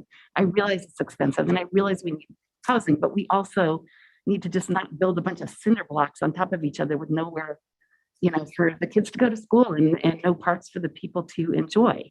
And that leads me to the role of the community and the business and developers in the city. And I think we all need to work together to solve this problem.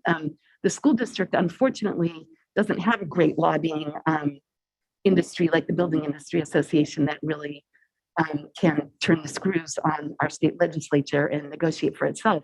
I'd love to, we have to negotiate within the law, but the law does not provide enough money to buy land and build new schools the way that it is today. So therefore, I think we need to look outside the box. And Google made $18.9 billion in profit, not revenues, profit last quarter.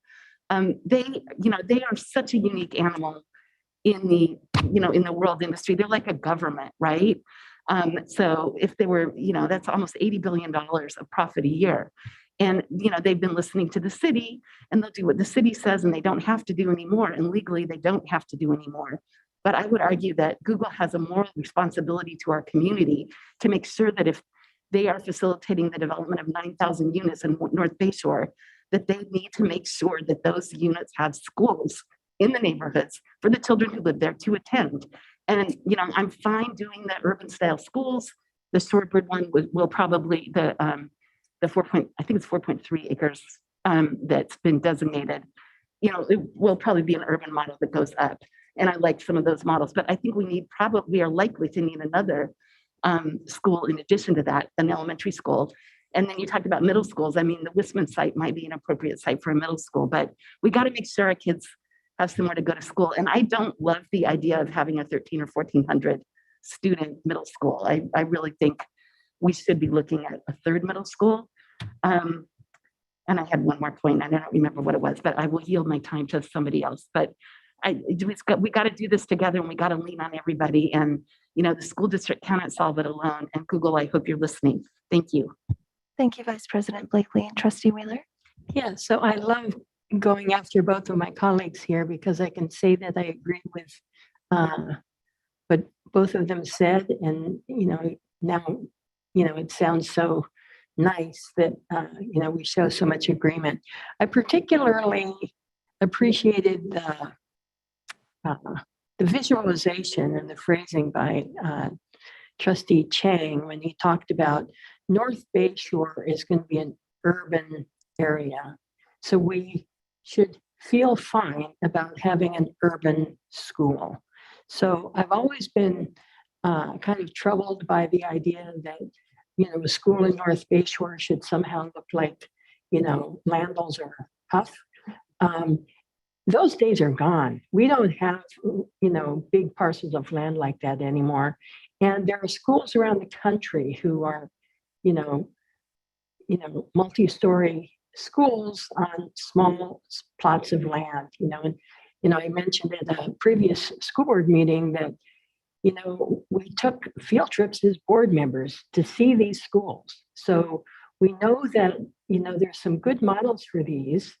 And, I think that's the reality that we're living in. And, land is expensive. So anyway, I want to share my agreement with both of my colleagues, and, maybe we can get our way through this, starting to get our way through this with some unanimity. Thank you, Trustee Wheeler. Trustee Berman. I will also say that everything that's been said resonates with me as well. This concept of land, it's been said already, but if we don't secure our parcel of land for our schools, then it will not exist. So we need to seize sort of that opportunity so that we can plan for the future. I do worry about, if we don't secure it, it means, do we then look at the land that we owned in the community? But I am nervous about using our open space where there aren't school sites to build because our community is so dependent on that open space and really sees it as their neighborhood park. So that would be my concern. And also my concern about, our local schools that exist already, really maxing it out and adding portables to it. Even adding those portables to those sites will sort of encroach on sort of that playground and field space too. So just want to be really mindful of what that would look like if we have to build out our existing sites and what that would do. I think the urban school design, the idea of having 700 students on one site seems like a really large number. I didn't go see the urban schools on those field trips, so perhaps that's something that I can do. But as long as we make sure that we provide all of the resources to those students that our other students in the other parts of Mountain View benefit from, then I think that it's something that we should continue to explore. And as far as funding, I think we're still at a point where we need to look at all of the options that have been presented, because this is a large ticket item, and we can't take anything off the table. And also just the role of everybody. We all need to come together to talk about the needs for the new development areas, the need for that families have and students have and resources, and make sure that we address that. In the Environmental Planning Commission meeting, I heard commissioners talk about having balance and making sure that in sort of these conversations about building, that we don't forget about the needs of community members and residents when it comes to housing. So just making sure that we have conversations about what our community members need. So I really appreciated those comments from a few of the commissioners. So I hope that we're able to have those conversations with them to make sure that the needs of our future families and future students are met. Thank you, Trustee Berman.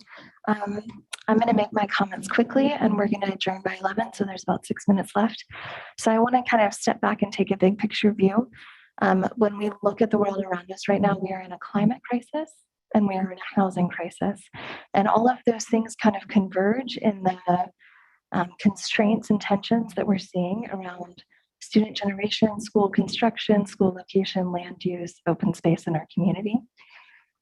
When the guidelines come down from the Association of Bay Area Governments requiring a certain number of units to be built within cities, they try to locate it in resource heavy areas so that if people are living there, they can walk to get groceries, they have medical care, they have access to green space, all of these things. And they want to make sure the housing gets built, which is why something like the CFD that we've been discussing, which could depress housing prices, could discourage development, and it has a real impact on the city. So a lot of us were paying attention to the discussion of the housing element at the Environmental Planning Commission last month. And I know this is coming back to the City Council on, I believe, November 14th to discuss as well. And, at the end of the day, wherever housing is built in the city, we're going to have to also house those students in our schools.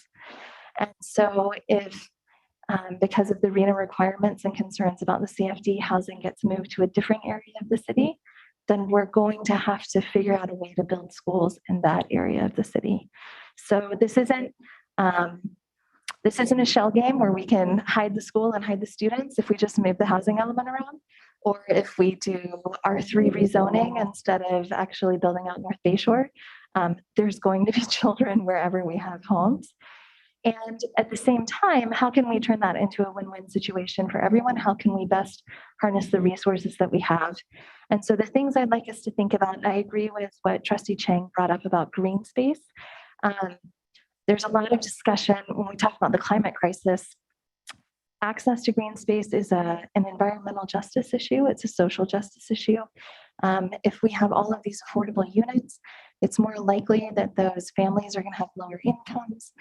We've also seen that lower incomes right now are associated with also many people of color, many marginalized groups in our community are lower income. And then to concentrate lower income people in housing that is high density, segregated away from everyone else and doesn't have access to green space or other resources is problematic.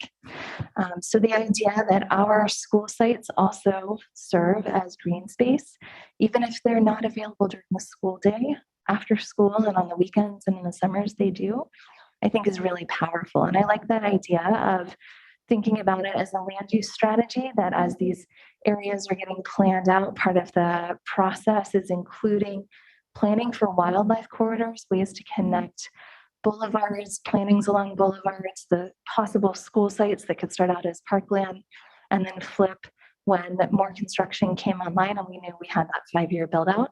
I think that that's a cohesive approach. And the city's going to have to take a cohesive approach and take into account things like transportation as well. And then one of the other issues that comes up with this higher density is at some point, I do believe we're going to have to change our zoning, our boundaries for school sites. I shouldn't use the word zoning. That's going to confuse all the planners. We're going to have to change our school boundaries. And we've talked about this previously, but when we do so, we need to use an equity lens and make sure that that the the density of the housing that is built does not dictate school segregation by race, ethnicity, or income. I think that that's a guiding light for us as we go through these discussions. So I've touched on funding, I've touched on green spaces and some community engagement. The size of the sites, I think, can be tied to, again, the urban setting. I've worked in plenty of urban schools. They're lovely places. We can make them fit where we need to. And in terms of school size, I agree that we're going to have to be flexible about that. Trustee Wheeler, you have less than 60 seconds. Less than 60 seconds. We should remember, I go out there almost every week. We're talking about a school and green space that's within a mile or 2 miles of one of the jewels of the county, which is Shoreline Park. So it's not like we'd be putting people over there with no access to green space, because it's just a jewel of an area. Thank you, Trustee Wheeler. All right, on that note, we will convene this meeting of, not convene. We will adjourn this meeting of the Mountain View School Board at 10:59 p.m. Thank you, trustees. Thank you, Dr. Rudolph. Thank you to all of the public who joined us tonight.